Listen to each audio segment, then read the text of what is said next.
শীতকাল মানে বিয়ে বাড়ি, আর বিয়ে বাড়ি মানে মেয়েদের একটাই সমস্যা যে কী শাড়ি পরে যাব। আমি শেষমেশ এই শাড়িটাই পছন্দ করলাম যে এই শাড়িটাই আমি আজ পরে যাব। দেখো, গেটের কাছে দুই দারোয়ান দাঁড়িয়ে রয়েছে, বেশ রাজকীয় ব্যাপার। আমার এটা কিন্তু বেশ ভালো লেগেছিল। আমরা ভেতরে ঢুকলাম, দেখলাম ডেকোরেটিংটাও বেশ সুন্দর করেছে ওরা।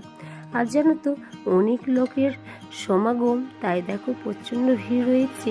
বউ কিন্তু তখনও বসেনি, আমরা একটু আগে গিয়েছিলাম। আর মেয়ে দেখো বান্ধবীকে পেয়ে গল্প করতে ব্যস্ত। আর এখানে দেখো আমরা খেতে বসেছি, এখানেও ছিল প্রচণ্ড ভিড়। তারপরে দেখো এখানে অর্কেস্ট্রা চলছিল, প্রোগ্রামটা ছিল ওয়েল মেনটেন, তাই আমাকে বেশ ভালো লাগছিল। বউ বসেছি, যেহেতু বউয়ের কাছে ভিড় ছিল অনেক, তাই আমি একটু দূর থেকেই দেখলাম।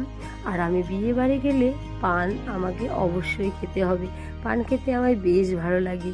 তাই আমরা একটা পান নিয়ে নিলাম, আর আমরা সবাই মিলে বেরিয়ে পড়লাম। সবাই খুব ভালো থেকো, টাটা সকলকে।